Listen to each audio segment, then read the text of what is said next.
Welcome to Wrong Time Watch. My name is Kevin, and today we're looking at the Roebuck Diviso. Price for this watch is $450 on their website. I'll leave a link in the description below. This is the orange and blue colorway. Now what I noticed is out in real world lighting, this blue changes colors.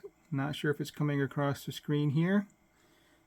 Yeah, it looks like at this angle it's more of a blue color, and then direct on it's more of a silver. And they designed this dial texturing after corrugated metal roofs.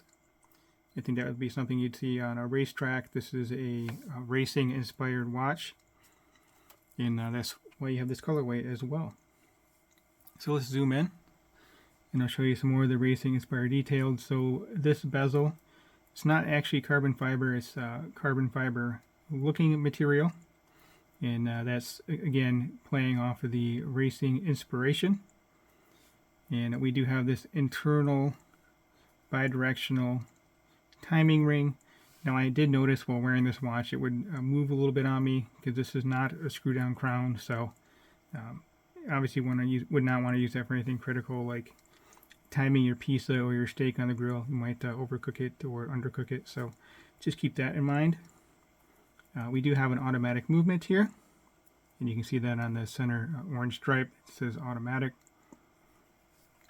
Let's zoom in on the dial some more.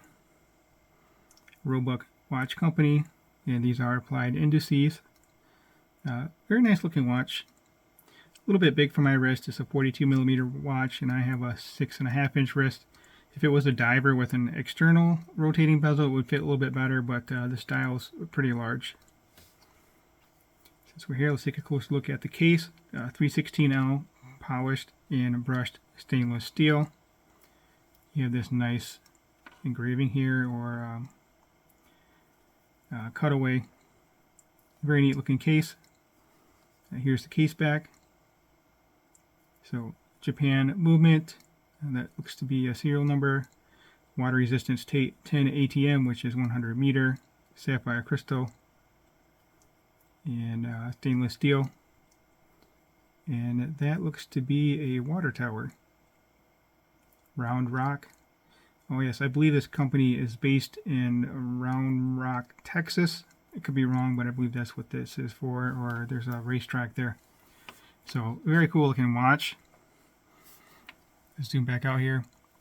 So we do have a flat sapphire crystal with anti-reflective coating applied to that.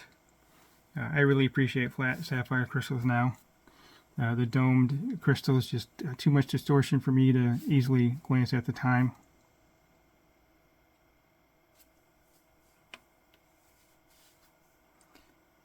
We do have BGW9 lume on the hands and marker. It is a Miyota 9039 movement, 42 hours of power reserve, and it is an actual date free or time only movement. So first position out, we are in time set. Does not have a ghost date, which is awesome. And it's a good movement too. The Miyota 9000 series movements are great. 8 beats per second, 42 hours power reserve. So you have the nice smooth sweep. And the movements are thin, so the watches they are in are typically thinner. This one's a little bit thicker. I think they probably could have made it thinner, but maybe it has something to do with that bezel mechanism. But we're at 12 mils thick here. It's a little bit thicker than I would like, but it's not too bad because it's a larger watch, so everything's proportional. As I mentioned, we do have these dual crowns. They are both, well, not push-pull. Neither of them are screwed down, I'll put it that way. And you can see that we do have engravings on the crown here. But the watch is still rated to 100 meter water resistance, so that's plenty good for everyday life. I'm totally fine with that in any watch. We have an Italian leather strap on this watch. This is the factory strap, quick release pins. This watch wears very comfortably on wrist.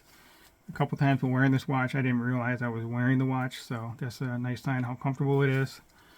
The leather strap feels very nice and comfortable on wrist.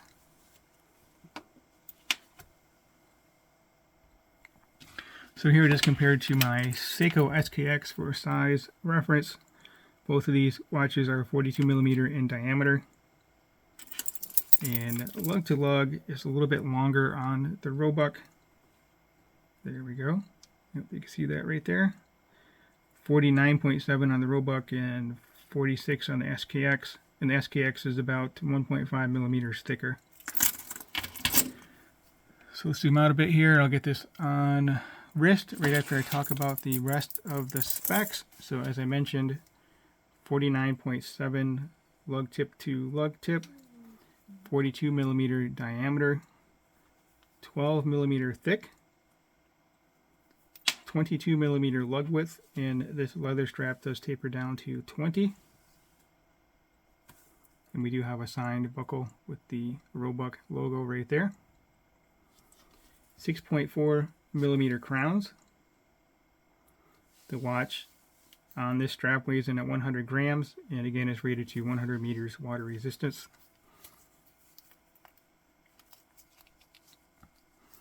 I have a 6.5 inch wrist, 52 millimeter wristband, and I am on the tightest hole position, but it wears very comfortably on wrist on this tightest hole position.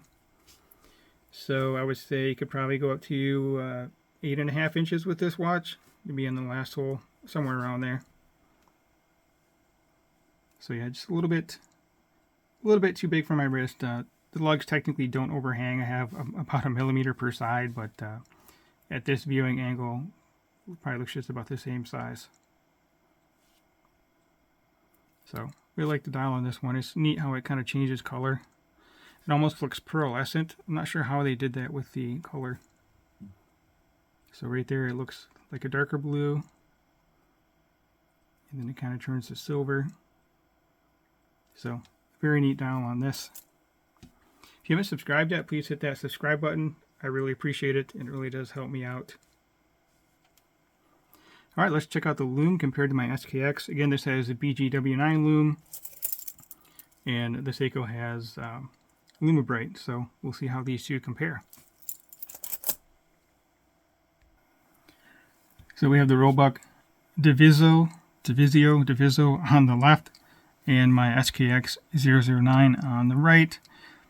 The loom's pretty comparable to the SKX, looking at it by eye here. But I think the Seiko will have a longer lasting loom, but very nice loom on the Roebuck. Really no complaints with the loom on this watch.